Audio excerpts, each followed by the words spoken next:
Brought to you by Sarah Burnham and Maggie Morse.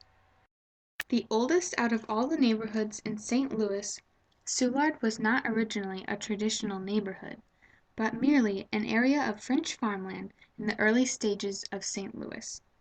It was settled primarily by German and Bohemian immigrants and named after Antoine Soulard, a Frenchman surveyor. Today, the Soulard neighborhood is just south of downtown St. Louis and is contained within Highway 44 on the north side, Highway 55 on the west and south border, and Broadway, also known as 7th Street, on the east side.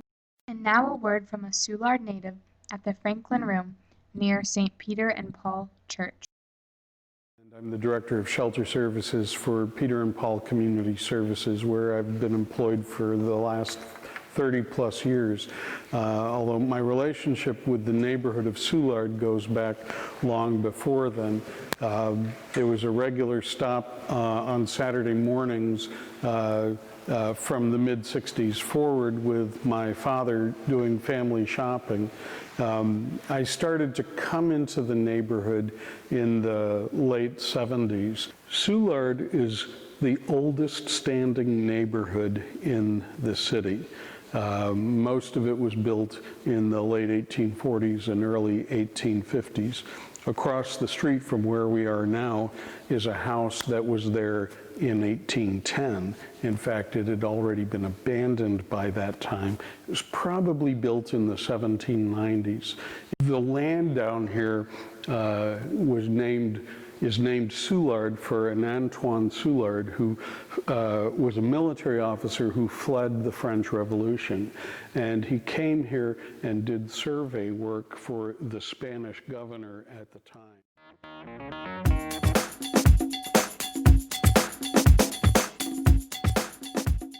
While Soulard Market has existed since 1779, its official land ownership by the city of St. Louis was not legally won until 1842. Its ownership by the Soulard family went through legal conflict due to the Louisiana Purchase, but was eventually won in court. By the time it was officially owned by them, Antoine Soulard had died, and so Julia gave it to the city.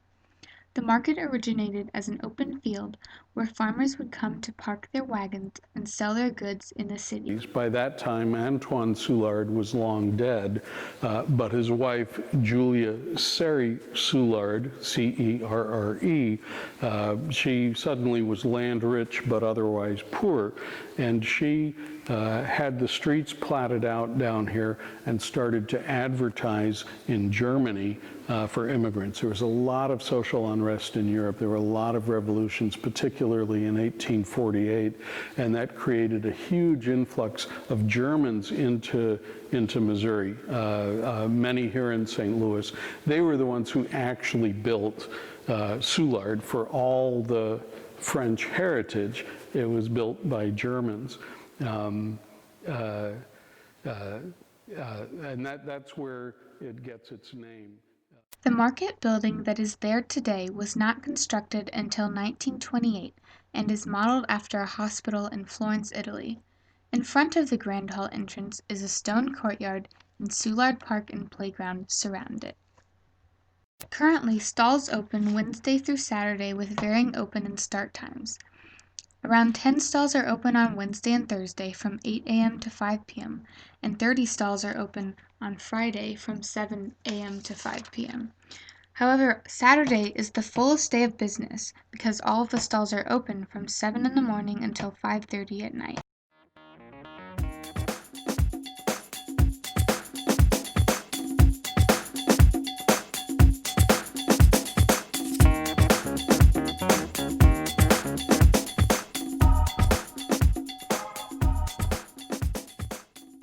There are also many churches in the Soulard area, many of which were made for specific groups of immigrants that came to the Soulard area.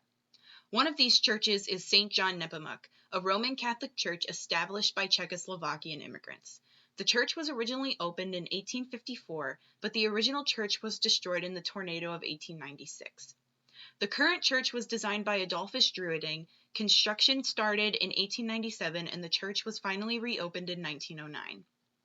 While this church was intended to be for Czechoslovakians, it also served other Catholics of Eastern European heritage until those respective groups were able to establish their own churches.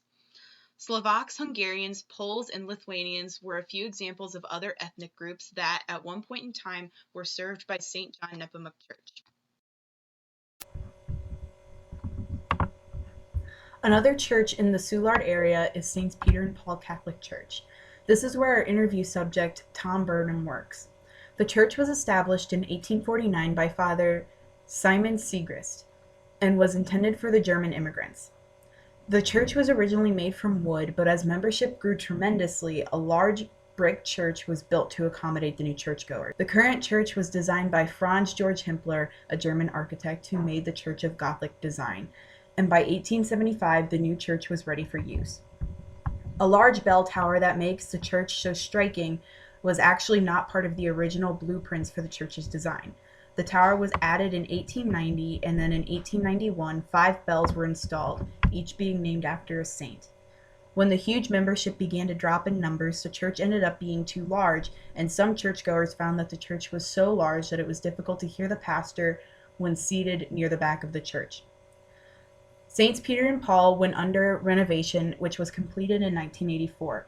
The remodeled church now has an altar in the center of the church, and the church pews surrounding it are in a circle, much like a campfire. The new layout of the church not only improves the acoustics, but also promotes a sense of community among the people attending services, because from any point in the church, you can maintain eye contact with anyone else sitting at any point in the church. Currently, Saints Peter and Paul Church serves as a parish, social justice ministry, homeless shelter, and also hosts a club for young Catholic musicians. One of the Protestant churches in the neighborhood is Trinity Lutheran. This church was established by German immigrants who wanted to escape both the Catholic Church as well as the stigma in Europe surrounding Protestantism. These immigrants originally settled in Perry County, Missouri, but then eventually settled in the Soulard area. The church was established by C.R.W. Walther in 1839 and was originally called Dreienkirche, which directly translates to Trinity Lutheran. However, the name was changed in 1917 after World War I due to anti-German sentiments. Services were originally held in the basement of Christ Church Cathedral until Trinity Lutheran got their own building in 1842. The current church was designed by architect Charles F. May and is the oldest Lutheran congregation west of the Mississippi. Today, the church still hosts services that are spoken in German once every month.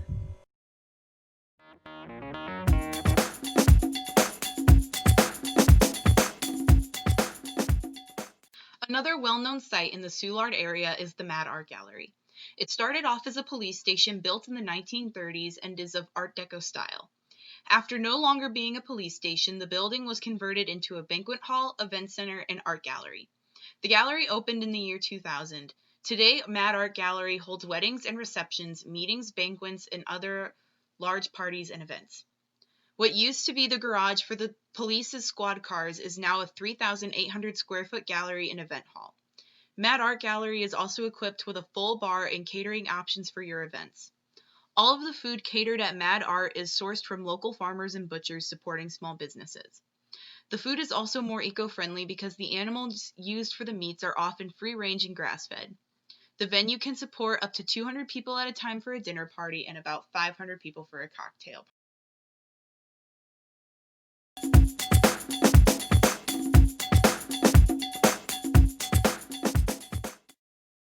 Soulard has a very colorful bar and pub scene with places such as Llewellyn's and McGurk's being popular spots for drinking, eating, and socializing.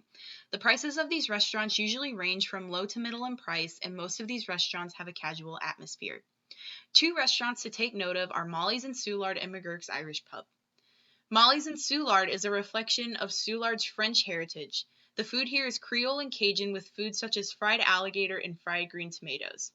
Since Soulard is very famous for its Mardi Gras celebrations and is known for having French settlers, the Soulard area is the area in St. Louis most similar to New Orleans, so it's only fitting to have a Cajun Creole restaurant here in the area.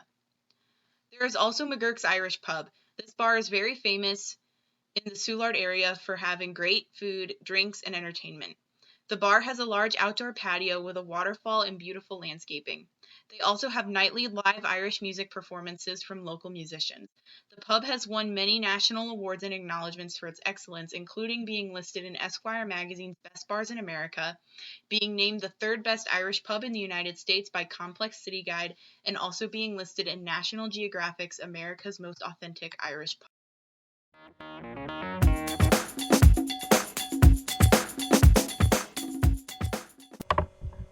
When it comes to the kinds of houses you can find in Soulard, the area is mostly comprised of row houses that are usually made of brick. Most are attached or semi-attached homes that have little to no land. Some row houses are single-family homes, while others are duplexes or even small apartment buildings with around 4 units. The homes were built close together with little to no land to support a very dense and very lower-class population. Having them closer together made them cheaper and allowed for a lot of housing to be put into one small area. The value of homes has fluctuated greatly over time. At the time, this was an extremely poor neighborhood. I have friends who bought shells down here for under $1,000. A shell being a house in which the roof and floors had all collapsed into the basement, and they rebuilt them. Today, it's fairly common for homes to sell for $250,000, $300,000 in the neighborhood. Some of them for over $500,000.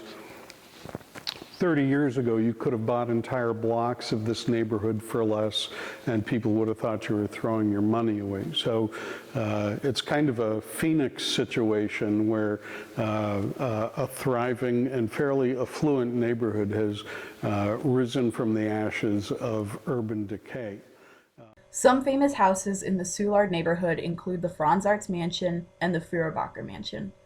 Max J. Feuerbacher was one of the wealthier Soulard residents who was able to build a freestanding home with a yard. The house was built in 1874, and its architectural features include a twin bay window and carved stone lions out in the front. The Franz Arts Mansion is another notable home in Soulard. The house is considered to be technologically advanced for its time because it was built with a ventilation system that helped cool air move throughout the house in the summers. The house also featured a hot water heater at a time when plumbing was still quite new and rare.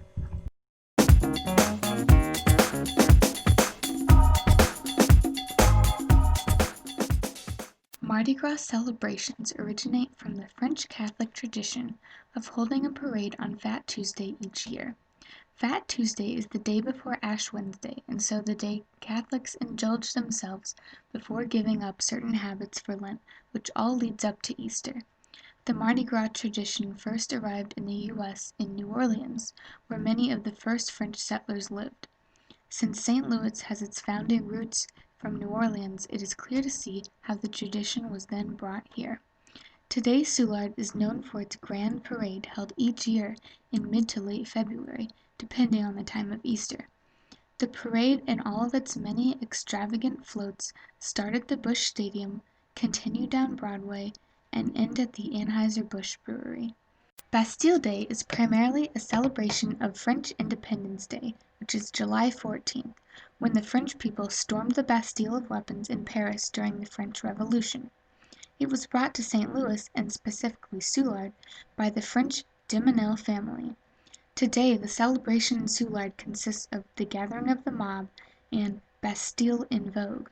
The Gathering of the Mob includes people dressed as French peasants who then participate in a parade. Bastille in Vogue is a fashion show where St. Louisans model historic French clothing styles.